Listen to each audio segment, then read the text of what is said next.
I knew it. I knew it would come. I said it would come. I am a visionary. I am a genius. Some say he's mad, but he's not. He's enlightened. Look what we've got here. It is 4 months late, but who cares? We finally got it. This does it. We fixed Warcry. Games Workshop, absolutely best company on the planet. Let's go check it out. Again, if you do want to support my ways, like subscribe. You can join me here on YouTube as a member. You can join me over on Patreon, where you'll get to see exclusive behind the scenes content. You'll get to see stuff I'm working on next, and you get early access on my videos before anyone else gets to see them. Here on Warhammer Community, let's go down. There it is, updated this morning. Let's go right into it. Okay, here we are. Warcry rules update, designers and commentaries. All changes will be in magenta as normal. There's all the normal stuff. Battle plan, core book. Doesn't look like there's anything here. Here we go. Oh, purple. Here we go. Warband rules updates. Okay, add the following fighter profile. Arcanaut Frigate, 250 points, okay. 10-inch range, 6'6", 5'10". This is pretty good, I think. I think it opens up a lot of options for Kharadron Overlords. It's only toughness 4, so it means it can be killed fairly easily. But yeah, I think this is something that Arcanauts needed. And we're going to be using, the new points values. 80 Cannon goes down, Grundstock Thunderer with Grundstock Mortar goes down, 80 points, and Company go down to 40 from 50. Big buffs overall. What do they say? There's designer's commentary. Okay, so yeah, I think this is all very valid. People love to play Warhammer 40k, they love to play Kill Team, they're shooting games, of course, and of course with the prevalence of Fortnite and people loving to play Fortnite. I know it's a bit old, but you know, Games Workshop not super current on their affairs. They like to play shooting games, so they've decided to give Kharadron Overlords a few more options in that department, which is something that I wholeheartedly 100% support. I think this will be great for the game. I think for game balance, it will be fantastic. There's been a big prevalence recently in mid-range warbands popping up, so we really do not want those warbands to be able to dominate in the way that they've been doing. Fantastic, and will definitely do a good thing for the game. What else we got? Slaves to Darkness and Seraphon no longer supported these factions. That's a very interesting move from Games Workshop. What are they saying? Because we aren't going to add any of the new Slaves to Darkness or Seraphon fighters into the game. Okay, that's very true. They did get updates for their rules for Age of Sigmar.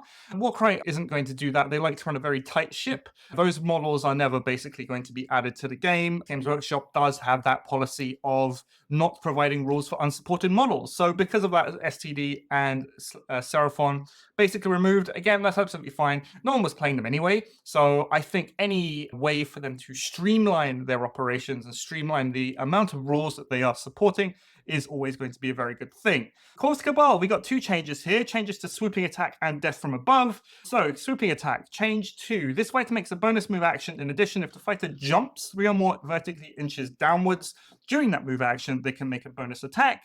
And similarly for Death from Above, bonus move, bonus attack action, +1 strength if the fighter jumps 3 inches or more vertically downwards. I think they fixed Corvus Cabal. Suddenly, they become an A-tier warband. Easy. They're Shadestalker, jump up onto things that are part of one move, use their ability, jump down. Because they did the jump, instead of having to move from the beginning, they get the bonus damage off, they get the bonus attacks off, get the bonus moves. Designer's commentary, yeah, they fixed it. So stop complaining about Corvus Cabal. 100%, thank you very much. What else we got? Stormcast Eternals. All values of Stormcast Eternals remark use the following points values. They're increasing the points cost of every Stormcast Eternal by 20 points. After extreme testing, we decided that mid-range fighters are too strong. That is very true. The amount of times I have run into Annihilators at 130 points and they've just smashed everything, it's not fun. It's not fun for me. It's not even fun for my opponent. So they are countering that by increasing the cost of those Annihilators and all of the other Stormcast models. Kathia Zandire, famously an extremely broken, overpowered model at 205, now costs 225. I think it's in a far better place. Again, something that I can definitely get behind. Mid-range, as we know, is dominating all of the events at the moment.